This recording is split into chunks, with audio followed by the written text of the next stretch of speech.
വീടുകൾ തമ്മിൽ വലിയ ദൂരവ്യത്യാസം ഒന്നുമില്ല. അതുകൊണ്ട് തന്നെ ആ ഒരു പ്രദേശത്തിന്റെയും നാടിന്റെയും ഒരു ദുഃഖം എന്ന് പറയുന്നത് അതുകൊണ്ടുകൂടി അതിന്റെ ആക്കം വളരെ കൂടുതലാണ്. കാരണം ഇവര് എല്ലാവർക്കും പരിചയമുള്ള ആ ഒരു പ്രദേശത്തെ അത്രത്തോളം കളിച്ച് ചിരിച്ചു വളർന്ന് വരുന്ന കുട്ടികളാണ്. വലിയ പ്രതീക്ഷയോടെ വളർന്നു വരുന്ന കുട്ടികളാണ്. അവർക്കാണ് ഇത്തരം ദാരുണമായിട്ടുള്ള ഒരു അപകടം, മരണം സംഭവിക്കുന്നത്. അപ്പോൾ അതിന്റെ ഒരു വേദനയും നടുക്കവും ഒക്കെ ഈ പ്രദേശത്തുകാർക്കുണ്ട്. അത് ഇപ്പോഴും ഉൾക്കൊണ്ടിട്ടില്ല. ഈ ഒരു മരണത്തെ സംബന്ധിച്ച് ഇപ്പോഴും ഉൾക്കൊണ്ടിട്ടില്ല. അവർക്ക് അടിച്ച ഒരു വലിയ കണ്ണീർ കടലായി ഈ ഒരു കരിമ്പ പ്രദേശം മാറുന്നു എന്നുള്ളത്. കാരണം ഇന്നലെ വൈകുന്നേരം വരെ ശാന്തമായ ഒരു പ്രദേശം എത്ര വേഗമാണ് അതിന്റെ എല്ലാ സ്വഭാവവും മാറി ഇത്രത്തോളം വേദനയുള്ള ഒരു നാടായി മാറുന്നത് എന്ന് നമുക്ക് ഒരു പക്ഷേ ചിന്തിക്കാൻ കഴിയാത്ത വിധമുള്ള ഒരു വേദനയാണ്. ആ രോഷം അവർക്ക് എല്ലാ തരത്തിലുമുണ്ട്.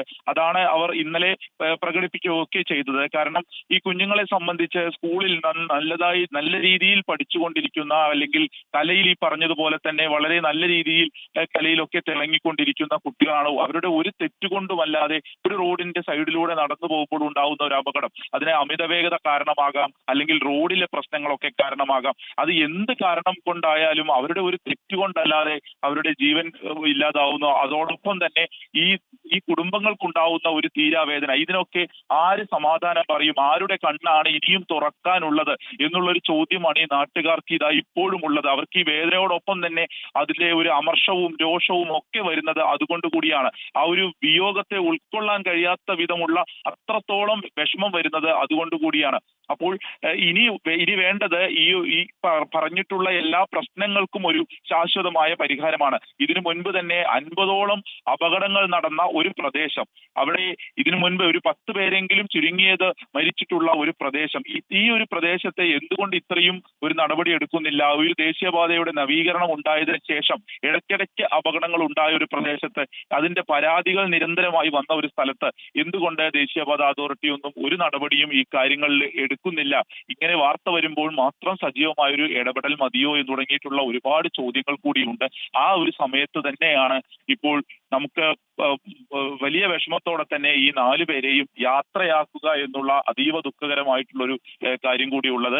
അവരുടെ അധ്യാപകരും സഹപാഠികളും എല്ലാം തന്നെ വീടുകളിലും ഈ അടുത്തുള്ള ഹാളിലും എത്തി ഇപ്പോൾ പൊതുദർശനത്തിന്റെ ആ ഒരു സമയത്തൊക്കെ തന്നെ അവർക്ക് കണ്ണീർ പൂക്കൾ അർപ്പിക്കും. അതിനുശേഷമായിരിക്കും മറ്റ് സംസ്കാര ചടങ്ങുകൾക്ക് നടക്കുക.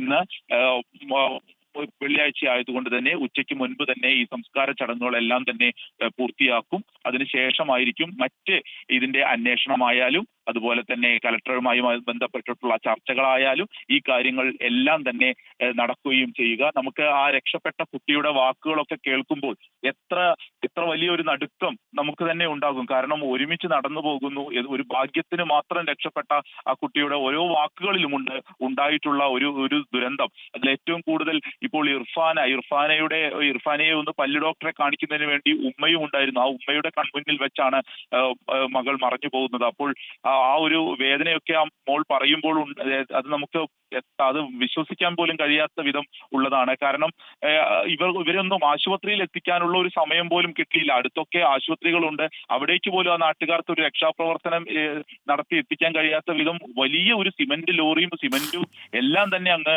മറിയുകയായിരുന്നു. എല്ലാം ഒരു നിമിഷം കൊണ്ട് കഴിഞ്ഞു എന്നൊക്കെ നമ്മൾ പറയുന്നത് പോലെ അത് തന്നെയാണ് ഇവിടെ സംഭവിച്ചത്. കാരണം തൽക്ഷണം മരിച്ചിട്ടുണ്ട്. ഞാൻ ഇന്നലെ മദർ കെയർ ആശുപത്രിയിലായിരുന്നു. അപ്പോൾ ഈ മദർ കെയർ ആശുപത്രിയിലേക്ക് ഇർഫാനയെ പരിക്കുകളോടെ കൊണ്ടുവന്നപ്പോഴേക്കും തന്നെ മരണം സംഭവിച്ചിരുന്നു എന്നുള്ളതാണ് ആ ഡോക്ടർ പറയുന്നത്.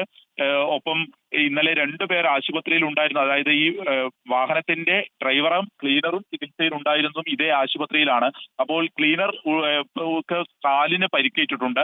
മറ്റൊന്നുള്ളത് ഈ ഡ്രൈവർക്ക് പരിക്കില്ലാത്തത് കൊണ്ട് പോലീസ് കസ്റ്റഡിയിൽ എടുക്കുകയും ചെയ്തിട്ടുണ്ട്. ഇപ്പോൾ ഈ അപകടവുമായി ബന്ധപ്പെട്ട ക്ലീനർ മാത്രമാണ് ചികിത്സയിലുള്ളത്. അപ്പോൾ വീണ്ടും ചർച്ചയാകേണ്ടത് ഈ റോഡിന്റെ ഇതുവരെയുള്ള ഈ മിനുസമുള്ള പ്രദേശം തുടങ്ങിയിട്ടുള്ള പ്രശ്നങ്ങൾ തന്നെയാണ്. ഇപ്പോഴും ഈ അമിത വേഗതയ്ക്ക് ഒരു കുറവുമില്ലാത്ത രീതിയിൽ നല്ല റോഡാവുമ്പോൾ അത്രത്തോളം സ്പീഡിൽ വരുന്നതിനൊക്കെ ഒരു കുറവ് വരണം. അത്തരത്തിലുള്ള ചിന്തകൾ ഓരോ ആളുകളുടെയും ഉള്ളിൽ കൂടി വരേണ്ട അത്ര ദുഃഖകരമായ സംഭവമാണ് നമുക്ക് മുന്നിലുള്ളത്. ഒരു 15 മിനിറ്റിന്റെ ഉള്ളിൽ തന്നെ ഇപ്പോൾ ഈ കുഞ്ഞുങ്ങളുടെ മൃതദേഹങ്ങൾ ചേതനയേറ്റ ശരീരം ഈ വീടുകളിലേക്ക് എത്തിച്ചേരും. ഇൻസി വിജയനാണ് വിശദാംശങ്ങൾ നൽകിക്കൊണ്ടിരുന്നത്. പ്രേക്ഷകരെ സ്ക്രീനിൻ്റെ വലതുവശത്തായി കാണുന്നത് AS ആയിഷയുടെ വീടാണ്. അവിടെ ദുഃഖത്തോടുകൂടെ കാത്തിരിക്കുകയാണ് ആ, ആയിഷയുടെ ബന്ധുക്കൾ. അവിടെ നിന്ന് സൂരജ് സജി കൂടെ ചേരുകയാണ്. സൂരജ്, വളരെ വേദനാജനകമായ ദൃശ്യങ്ങളാണ്. കഴിഞ്ഞ ദിവസം ഈ ആയിഷയുടെ ക്ലാസ് ടീച്ചർ എല്ലാ ഒപ്പനയ്ക്കും മണവാട്ടിയാകാറുള്ള ആയിഷയാണ് ഇപ്പോൾ ചേതനയേറ്റ ആ വീട്ടിലേക്ക് വരാൻ പോകുന്നത്. അവിടെ നിന്നുള്ള വിവരങ്ങൾ എന്തൊക്കെയാണ്? കൃഷ്ണ, വലിയ സങ്കടം തന്നെയാണ് ഈ വീട്ടിലടക്കമുള്ളത്. നിരവധി പേരാണ് ഈ വാർത്തയറിഞ്ഞ് ഇന്നലെ മുതൽ തന്നെ, അതായത് ഈ ആയിഷയുടെ ഉപ്പയ്ക്ക് തൊട്ടടുത്തൊരു പലചരക്ക് കടയാണ്. അതുകൊണ്ട് തന്നെ ഈ വാർത്ത അറിഞ്ഞ്, അതായത് ഈ പലചരക്ക് കട കൂടി ആയതുകൊണ്ട് നാട്ടിലെ ആളുകളുമായി നല്ല ബന്ധമുള്ള ആളാണ് ഈ ആയിഷയുടെ ഉപ്പ. അതുകൊണ്ട് തന്നെ ഈ നിരവധി ആളുകളാണ് ഈ സംഭവം അറിഞ്ഞത് മുതൽ തന്നെ ഇങ്ങോട്ടേക്ക് വരുന്നത്. ഈ ആയിഷ മാത്രമല്ല, മറ്റു കുട്ടികളെല്ലാം തന്നെ ഈ ആയിഷയുടെ വീടിന്റെ തൊട്ടടുത്തേക്ക് തന്നെയാണ് ഇവരുടെ എല്ലാവരുടെയും വീടുകൾ. അതുകൊണ്ട് തന്നെ ഈ ആയിഷയുടെ വീട് കടന്ന് വേണം മറ്റു വീടുകളിലേക്കൊക്കെ പോകാൻ.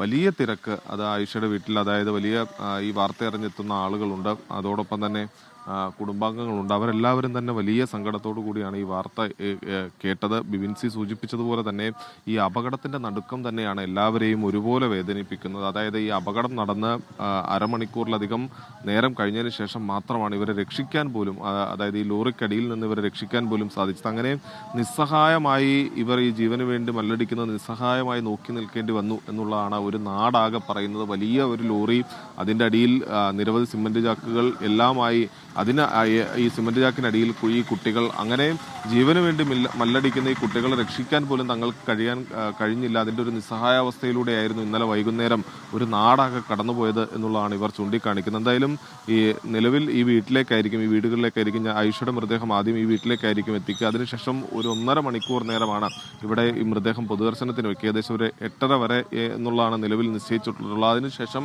ഇവിടെ നിന്ന് 100 മീറ്റർ അകലെയാണ് നിലവിൽ ഈ ഓഡിറ്റോറിയം സജ്ജീകരിച്ചിട്ടുള്ളത്. അവിടെ ഈ 4 കുട്ടികളുടെയും മൃതദേഹം പോസ്റ്റ്മോർട്ടത്തിന് വയ്ക്കും. എന്തായാലും വലിയ തിരക്ക് സ്വാഭാവികമായും ഉണ്ടാകും. കാര്യം ഒരു നാടാകെ തന്നെ വലിയ സങ്കടത്തിൽ, വലിയൊരു തേങ്ങലിലേക്ക് പോയ ഒരു സംഭവമാണ്. അതുകൊണ്ട് തന്നെ വലിയ ഈ കുട്ടികളെ അവസാനമായി കാണാനെത്തുന്ന ആളുകൾ ഉണ്ടാകും. അതെല്ലാം മുൻകൂട്ടി കണ്ടുകൊണ്ട് അതിൻ്റെ ക്രമീകരണങ്ങൾ പോലീസ് ഉൾപ്പെടെ ഏർപ്പെടുത്തിയിട്ടുണ്ട്. നിലവിൽ പോലീസിൻ്റെ സുരക്ഷ അടക്കം ഈ പല മേഖലയിലും വർദ്ധിപ്പിക്കുകയും ചെയ്തിട്ടുണ്ട്.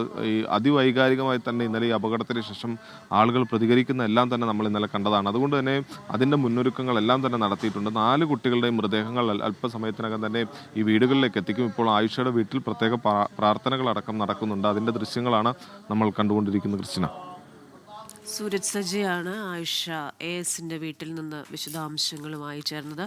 സൂരജ്, ഈ കുഞ്ഞുങ്ങളുടെയൊക്കെ വീടുകൾ അടുത്തടുത്തുള്ള വീടുകളാണെന്ന് നമ്മൾ മനസ്സിലാക്കുന്നു. ഏകദേശം ആംബുലൻസുകൾ അവിടെ എത്തിച്ചേരാനുള്ള സമയമായെന്നാണ് അല്പസമയം മുമ്പ് നിഖിൽ പ്രമേഷ് പറഞ്ഞത്. ഈ എല്ലാ വീടുകളിലും ഈ പറയുന്നത് പോലെ 1.5 മണിക്കൂറോളം മാത്രമാണ് പൊതുദർശനം ഉള്ളത്. അതേസമയം അവരെ ഒരു നോക്ക് കാണാനായി ആഗ്രഹിക്കുന്ന നിരവധി പേരുണ്ട്. അപ്പോൾ ഈ 4 വീടുകളിലേക്കും എല്ലാവരും എത്തുന്ന ഒരു സമയം കൂടിയാണ്. അതുകൊണ്ട് തന്നെ വേണ്ട ക്രമീകരണങ്ങളൊക്കെ അധികൃതരുടെ ഭാഗത്തു നിന്നുകൂടി അവിടെ സ്വീകരിച്ചിട്ടുണ്ടാകുമല്ലോ, അല്ലേ? ക്രിസ്റ്റിന, തീർച്ചയായും സ്വാഭാവികമായും വലിയ തിരക്കാണ്. അല്ലെങ്കിൽ തന്നെ ഈ രാവിലെ തന്നെ, അതായത് പുലർച്ചെ തന്നെ ഈ നിരവധി ബന്ധുക്കളും അതോടൊപ്പം തന്നെ നാട്ടുകാരുമാണ് ഈ വാർത്ത അറിഞ്ഞ് പല വീടുകളിലേക്കും എത്തിയിട്ടുള്ളത്. അതുകൊണ്ട് തന്നെ പോലീസിനെ സംബന്ധിച്ച് ഈ പൊതുദർശനം നടക്കുന്ന ഓഡിറ്റോറിയത്തിലടക്കം വലിയ തിരക്ക് പോലീസ് പ്രതീക്ഷിക്കുകയും ചെയ്യുന്നുണ്ട്. അതിൻ്റെ മുന്നൊരുക്കങ്ങൾ പോലീസിൻ്റെ ഭാഗത്ത് നിന്ന് നടത്തുകയും ചെയ്തിട്ടുണ്ട്. നിഖിൽ സൂചിപ്പിച്ചതുപോലെ തന്നെ അല്പസമയത്തിനകം തന്നെ ഈ മൃതദേഹം ഈ 4 വീടുകളിലേക്കും എത്തും എന്നുള്ളതാണ് നമുക്ക് മനസ്സിലാക്കാൻ കഴിയുന്നത്.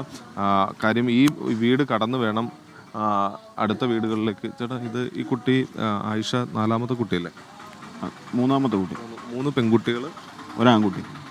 ഇത് ഇന്നലെ ഈ അപകടം നടന്ന ഇവരെപ്പോഴാണ് വീട്ടിൽ അറിയുന്നതൊക്കെ?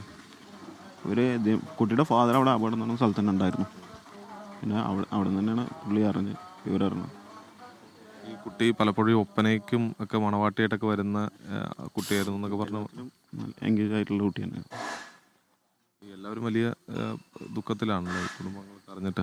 എല്ലാവരും ഇതാണ്, അതായത് ഈ നാട്ടുകാരൻ്റെ പ്രതികരണമാണ് കേട്ടത്. ഈ അപകടം നടന്ന സമയത്ത് ഉപ്പ അവിടെ ഉണ്ടായിരുന്നു, ഈ കുട്ടിയുടെ ഉപ്പ ഉണ്ടായിരുന്നു. ഉപ്പ കൂടിയാണ് രക്ഷാപ്രവർത്തനം നടത്തിയതല്ലേ?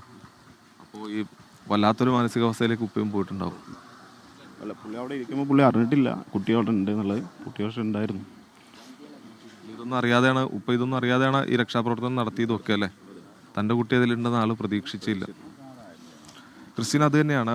അതാ ഇപ്പോൾ പ്രാർത്ഥന കഴിഞ്ഞ് വീട്ടിൽ നിന്ന് പുറത്തേക്ക് ആളുകൾ ഇറങ്ങുന്നതാണ് ദൃശ്യത്തിൽ കാണുന്നത്. അതായത് ഇന്നലെ ഈ അപകടം നടക്കുന്ന സമയത്ത് ആയിഷയുടെ ഉപ്പയടക്കം ഈ അപകടം നടന്ന ഭാഗത്തുണ്ടായിരുന്നു. ആയിഷയുടെ ഉപ്പയുടെ നേതൃത്വത്തിലൊക്കെയായിരുന്നു രക്ഷാപ്രവർത്തനം. പക്ഷേ തൻ്റെ മകൾ അപ്പോഴും ഈ അപകടത്തിൽ പെട്ടു എന്നത് ആയിഷയുടെ ഉപ്പ അറിഞ്ഞില്ല എന്നുള്ളതാണ് ഇപ്പോൾ നമ്മൾ സംസാരിച്ചത്. ഒരു പ്രദേശവാസിയുമാണ്, ഉപ്പയ്ക്ക് അറിയില്ലായിരുന്നു. പക്ഷേ ഇവരുടെയൊക്കെ നേതൃത്വത്തിൽ, ഉപ്പയുടെയൊക്കെ നേതൃത്വത്തിൽ ഈ രക്ഷാപ്രവർത്തനം നടത്തുന്നു. പക്ഷേ ഇതിനൊക്കെ ശേഷമാണ് തൻ്റെ മകളും ഈ അപകടത്തിൽ പെട്ടിരുന്നു എന്ന വിവരം ആയിഷയുടെ ഉപ്പ ഉൾപ്പെടെ അറിയുന്നത്. അങ്ങനെ ഒരു നാടിനെ സംബന്ധിച്ച് തൊട്ടടുത്ത് താമസിക്കുന്ന 4 കുട്ടികളുടെ ജീവനാണ് നഷ്ടപ്പെട്ടത്.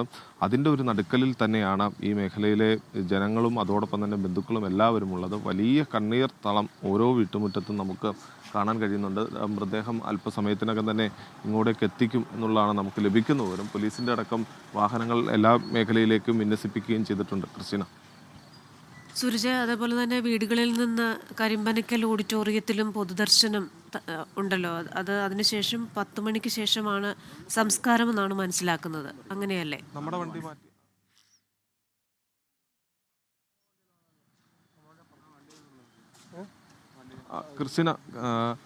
ക്രിസ്റ്റീന, ഈ ഓഡിറ്റോറിയത്തിൽ ഇവിടെ നിന്ന്, അതായത് ഞാനിപ്പോൾ നിൽക്കുന്ന ആയിഷയുടെ വീട്ടിൽ നിന്ന് ഒരു 100 മീറ്റർ അകലെ മാത്രമാണ് ഈ കരിമ്പനക്കൽ ഓഡിറ്റോറിയം. അവിടെ പോലീസിന്റെ എല്ലാം സജ്ജീകരണങ്ങളും പൂർത്തിയായി കഴിഞ്ഞു. ഇതിനോടകം തന്നെ 100-ലധികം വരുന്ന പോലീസുകാരെയാണ് ഈ ഓഡിറ്റോറിയത്തിന്റെ പരിസരത്ത് ഈ സുരക്ഷയ്ക്കും മറ്റും അതോടൊപ്പം തന്നെ ഗതാഗതം നിയന്ത്രിക്കുന്നതിനുമൊക്കെയായി വിന്യസിപ്പിച്ചിരിക്കുന്നത്. കാരണം ഈ അപകടം നടന്ന മേഖലയിൽ നിന്നും ഈ ഓഡിറ്റോറിയത്തിലേക്ക് 100 മീറ്റർ മാത്രമാണ്, ഈ വീട്ടിൽ നിന്നും 100 മീറ്റർ മാത്രമാണ്.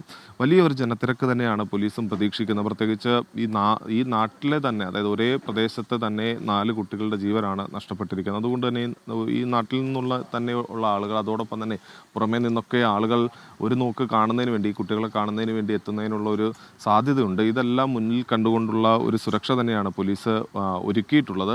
ഈ 4 കുട്ടികളുടെയും മൃതദേഹം നിലവിൽ അവിടെ നിന്ന് പുറപ്പെട്ടിട്ടുണ്ട്. അല്പസമയത്തിനകം തന്നെ ഈ വീടുകളിലേക്ക് എത്തിക്കും. എല്ലാ വീടുകളിലും നിലവിൽ പ്രത്യേക പ്രാർത്ഥനയും മറ്റു കാര്യങ്ങളും ഒക്കെ നടന്നു വരികയാണ്. നമ്മളിപ്പോൾ നിൽക്കുന്നത് ഈ ആയിഷയുടെ വീട്ടിലാണ്. ഞാൻ നേരത്തെ സൂചിപ്പിച്ചതുപോലെ തന്നെ ഇന്നലെ രാവിലെ ഇവിടെ നിന്ന് സ്കൂളിലേക്ക് എന്ന് പറഞ്ഞു പോയതാണ് ആയിഷയെ സംബന്ധിച്ച്. ഈ ഒപ്പന അടക്കമുള്ള പരിപാടികളിൽ മണവാട്ടിയായി എത്തുന്നു. അതോടൊപ്പം തന്നെ നാട്ടുകാരുമൊക്കെ സംസാരിക്കുമ്പോൾ എന്ത് കലോത്സവത്തിൻ്റെ വേദികളിലാണെങ്കിൽ പോലും നിറസാന്നിധ്യമായി നിൽക്കുന്ന ഒരു കുട്ടിയായിരുന്നു ആയിഷയെ സംബന്ധിച്ച് പറയാൻ. അത് പഠനത്തിൽ മികവ് പുലർത്തുന്നു, അതോടൊപ്പം തന്നെ ഈ നൃത്തത്തിലായാൽ പോലും മികവ് പുലർത്തുന്നു, ഒപ്പനയിൽ മണവാട്ടിയായി എത്തുന്നു. അങ്ങനെ എല്ലാ മേഖലയിലും തിളങ്ങി നിന്നൊരു കുട്ടിയായിരുന്നു ആയിഷ. ഇന്നലെ ഈ അപകടം നടക്കുന്ന സമയത്ത് ഈ ആയിഷയുടെ ഉപ്പയ്ക്ക് ഇവിടെ സമീപത്ത് ഒരു പലചരക്ക് കടയാണ് ഉപ്പ നടത്തുന്നത്. അങ്ങനെ ആയിഷയുടെ ഉപ്പ ഈ അപകടം നടക്കുന്ന വിവരം പറഞ്ഞ് അവിടെ എത്തുന്നു. ഈ ലോറിക്കടിയിൽ പെട്ട ആളുകളെ രക്ഷിക്കുന്നതിന് വേണ്ടി രക്ഷാപ്രവർത്തനമൊക്കെ ഉപ്പയും കൂടി നേതൃത്വം കൊടുത്താണ് ഈ രക്ഷാപ്രവർത്തനം നടത്തുന്നത്. പക്ഷേ അപ്പോൾ പോലും ഈ ലോറിക്കടിയിൽ അപകടത്തിൽപ്പെട്ടത് തൻ്റെ മകളാണ് എന്ന വിവരം ഉപ്പ അറിയുന്നില്ല. പിന്നീട് ഈ രക്ഷാപ്രവർത്തനത്തൊക്കെ ശേഷം ഈ കുട്ടി ഈ ലോറിയും അതോടൊപ്പം തന്നെ സിമൻറ്റ് ചാക്കും ഒക്കെ മാറ്റി ഈ രക്ഷിക്കുന്ന വേളയിലാണ് ഇത്തരത്തിൽ തൻ്റെ മകളും അപകടത്തിൽപ്പെട്ടിരുന്നു എന്ന വിവരം ഈ ആയിഷയുടെ ഉപ്പ തന്നെ അറിയുന്നത്. അതിൻ്റെ ഒരു നടുക്കം ഇവിടെ നമുക്ക് ഈ വീട്ടിലെത്തുന്ന സമയത്ത് ഉപ്പയുടെ മുഖത്തായാലും കുടുംബാംഗങ്ങളുടെ മുഖത്തായാലും ഒക്കെ നമുക്ക് കാണാൻ കഴിയുന്നതാണ്. ഇന്നലെ സ്കൂളിൽ പോയി മടങ്ങി വരുമെന്ന പ്രതീക്ഷയോടുകൂടി സ്കൂളിലേക്ക് അയച്ച 4 കുട്ടികളുടെ ജീവനറ്റ ശരീരമാണ് ഇപ്പോൾ ഈ വീട്ടുമുറ്റത്തേക്ക് എത്താൻ പോകുന്നത്. വലിയ വൈകാരികമായി തന്നെ കുടുംബം അതിൽ പ്രതികരിക്കുന്നു. നിരവധി ആളുകൾ ഓരോ വീടുകളിലേക്കും എത്തുന്നു. അതിവൈകാരികമായ ഒരു നാട് തന്നെ ഒരു തേങ്ങലിൻ്റെ വക്കിൽ നിൽക്കുന്ന ഒരു സാഹചര്യമാണുള്ളത്.